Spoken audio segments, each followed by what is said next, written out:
Maar dit is dus het wengebied en hier mogen geen mensen komen? Ja, hier komt geen publiek.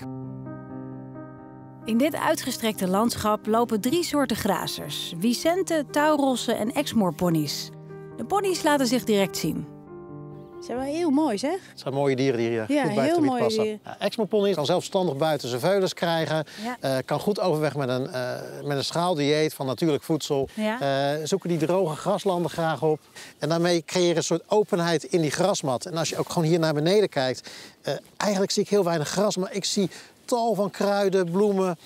Maar die zijn op hun beurt weer een voedselbron voor tal van insecten. Die op hun beurt weer een voedselbron zijn voor tal van vogels. En zo werkt het helemaal door in het systeem. Ja.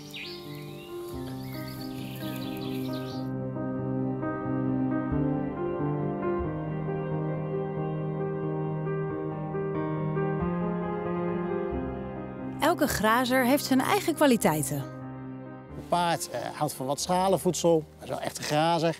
Een rund, een tauros, die heeft veel meer eiwitten nodig. Die zit op wat vetter gras. Een wiesent is meer een dier van het half open landschap. Eet ook in de zomer veel meer van bomen en struiken. En zo merk je dat die diersoorten elkaar aanvullen en met elkaar het systeem en het landschap vormgeven. Om te onderzoeken wat hun rol precies is, volgt een aantal studenten de grazers op de voet.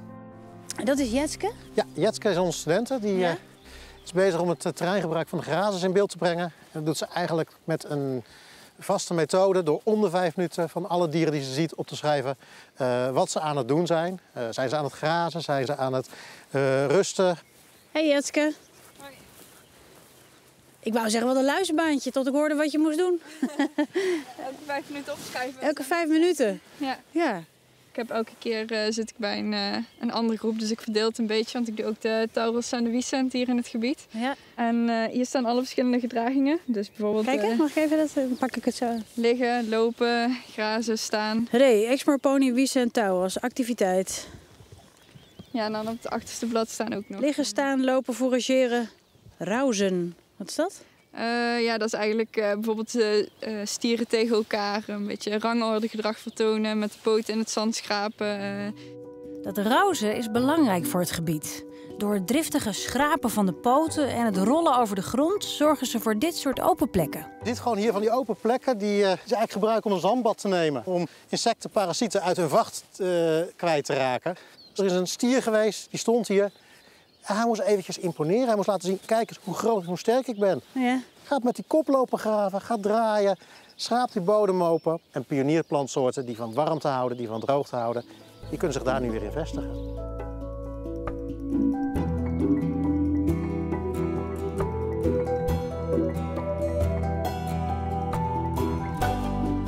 Verschillende insecten, zoals bijen, profiteren van de open plekken.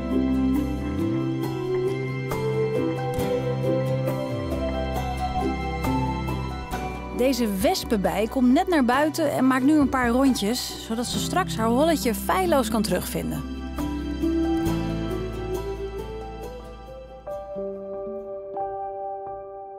Hier zie je zo'n mierenhoop. Dat is dan wel weer leuk. Die is opengekrapt. Het zijn de dassen waarschijnlijk. Oh, echt? Er wordt niet gemaaid. De dieren houden het gebied open. Ja. Soms staan die mieren open en die zijn weer een voedselbron voor de dassen. Voor de dassen die hier leven. Ja, ik vind het toch wel intrigerend. Altijd leuk. Specht. De grote bonte, vermoed ik. Klopt. En even verderop spot natuurfilmer Roel ook nog een zwarte specht.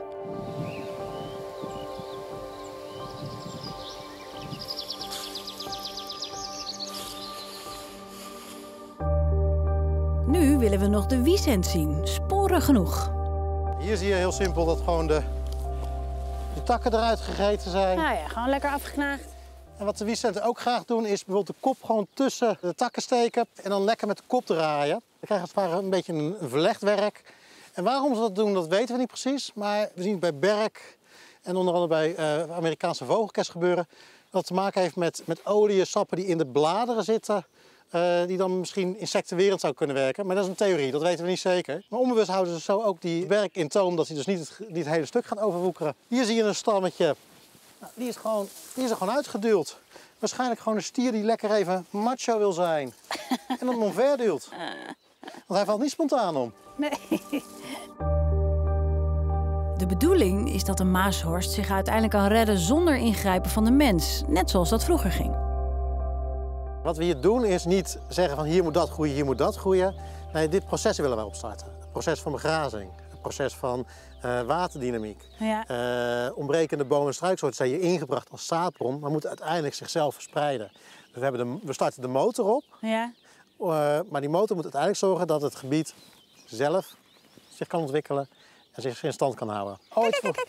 Een ree. Zo, nog één. Nog één. Het is hier prachtig, zeg.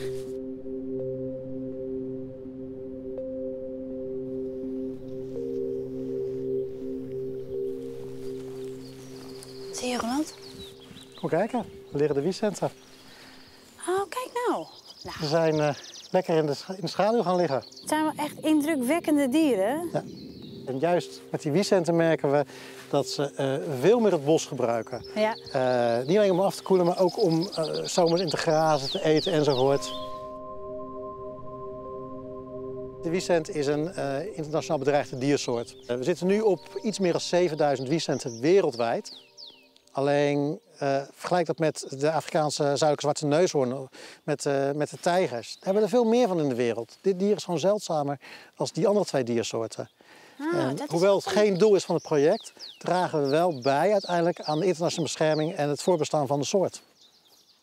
Goh, dat had ik me echt niet gerealiseerd. Nou, dit is gewoon onze Nederlandse panda.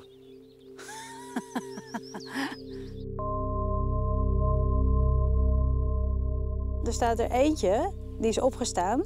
Ja. En die net ook al een tijdje. Die staat met zijn kop naar ons. Hij zal ons wel heel duidelijk in de gaten houden. Hij wil weten wat we doen.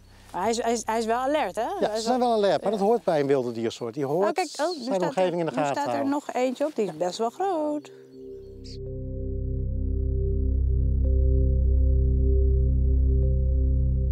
De wiesenten worden wat onrustig, dus we laten ze lekker met rust.